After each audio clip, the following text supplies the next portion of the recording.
The Libertarian Message of Rose Island. This is Libertarian View, your source of decentralized and distributed information.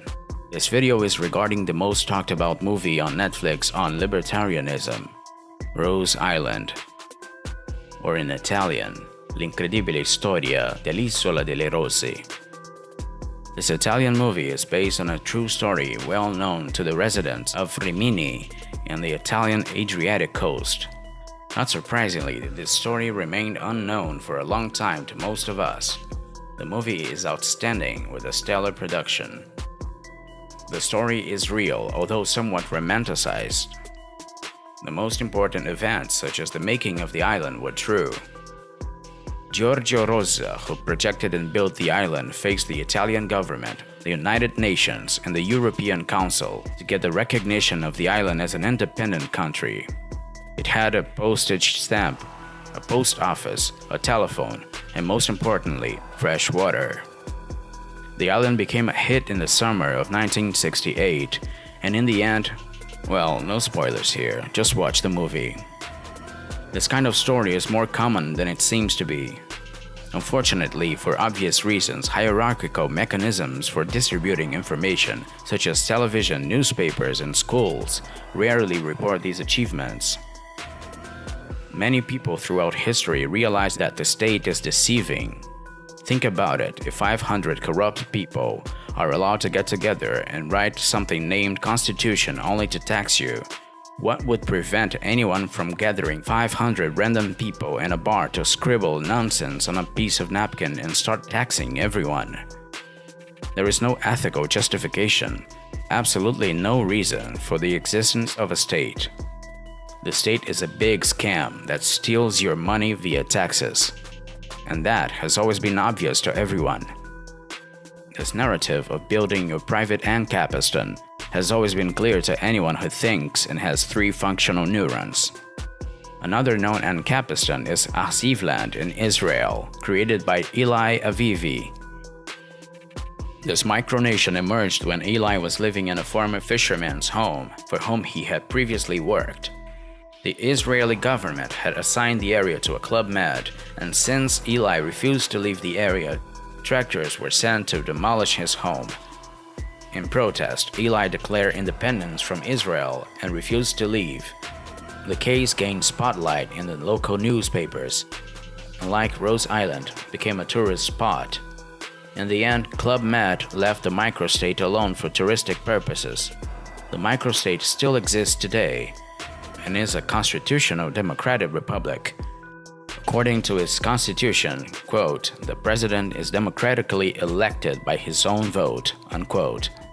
We approve of this democracy. Individual secession is the way. A more recent case is the Principality of Pontinha on Madeira Island in Portugal. In January 2007, Renato Barros, a visual education teacher and owner of São José Fort, filed an international lawsuit to create a principality on the Pontinha Islet. Pontinha is a big rock located 70 meters off the coast of Madeira Island. He argued that, back in 1903, when his family bought the property from King Dom Carlos I of Portugal, the property deed included not only the land, but the island sovereignty. It could be a misunderstood interpretation of the document, but Renato managed to get the lawsuit moved to Portuguese federal court because other property acquisitions didn't contain such resolution. What is the fundamental difference between these 3 reported cases and socialist anarchism? The main difference is the existence of private property. In all 3 examples, it was a person declaring individual secession of its property, which is outside the jurisdiction of other countries, but their legitimacy was highly questioned regardless. Whereas anarchic socialist experiences like communes and kibbutz have a command structure even though the decision-making might be based on an assembly or meeting. In the latter, you may be required to follow a non-natural law bound to obey a government. In the end, socialist anarchism is just another type of government. Real anarchism is anarcho-capitalism, or voluntarism, such as Rose Island. In the movie, Giorgio's ex-girlfriend, Gabriella, a lawyer specialized in international law, gives a speech on the distinction between legal positivism and natural law. The justification for legal positivism legitimacy does not resist the slightest questioning. What does legitimize a politician and their accomplices to give you orders? Their legitimacy comes from a bunch of scribbles on paper, which in turn come from fairy dust. Have you signed the Constitution? We have not. We didn't agree with any social contract. Natural law is the norm. Legal positivism only deceives people who are too lethargic to think. One of the funniest parts of the movie is when the Italian premier tries to justify why his state is legitimate while Rose Island is not. The plot of the movie is well known to libertarians, the never-ending demonstration that the existence of the state is idiotic and that it is imposed on people because they don't stop to think about how absurd it is to follow politicians' orders. It doesn't make any sense that we allow a bunch of morons to make laws. In the movie, Giorgio's father plays the role of the statist in the family by highlighting how foolish his son is by creating a country out of the blue. After all, Italy is a real country and Giorgio's country was just a joke, although both countries present the same arguments for their legitimacy. Okay, now spoiler alert. A very cool one, by the way. Therefore, if you haven't watched the movie yet, just pause this video and go watch it first. Giorgio's father represents the essence of the state, rather than politicians and religious people who pathetically try to justify why Italy is a legitimate state and Rose Island was not. Because his father genuinely believes in the state. He is the person who makes the most challenging transition of all, who loves his son and gets him out of trouble all the time. Nevertheless, he thinks that Giorgio's idea of a brand new and lawless state is pointless bullshit. He wants laws. He wants limits. Unfortunately, this way of thinking is prevalent. Making decisions is complicated. Most people prefer having someone make those difficult decisions for them. No wonder that many people are following nonsense rules during this pandemic. There are no risk-free options. No immunization might be a risk. Immunization might also be a risk. In this case, many people rather have an authority telling them what to do, be it logical or not, than make their own decisions. Even worse, they will criticize you for not following the same orders even when there is no scientific evidence backing them up. In Rose Island, Giorgio's brave act of confronting the authority after being intercepted by the police because his vehicle lacked a registration plate, by making an island, and by confronting the government warships were all inspiring. Though he confessed that the most inspiring scene was when his father told him not to give up.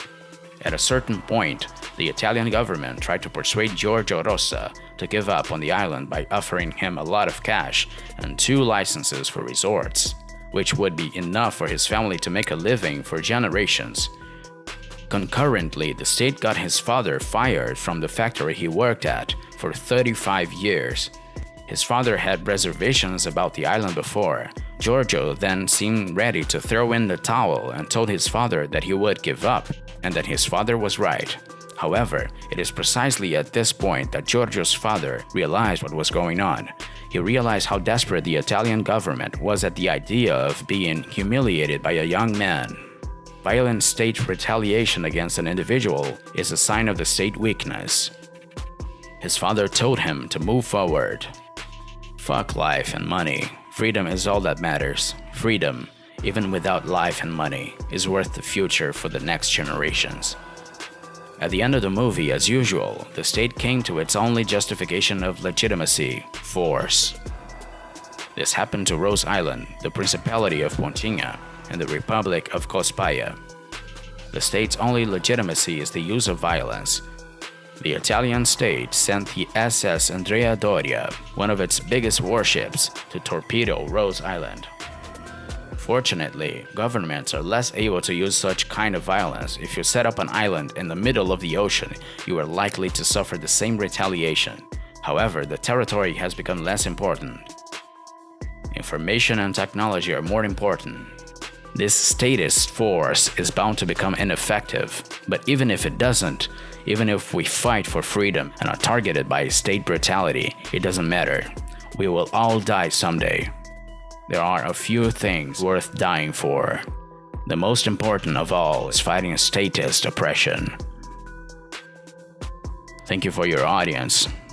This article was written by Peter Turguniev, translated by Simon Riley, revised by Baby Oda, narrated by Jota Fernandes, and produced by 1UB. If you like this video, please hit the thumbs up icon below and share the video in your social network. If you want to be notified of other videos, hit subscribe and then the bell icon. See you soon.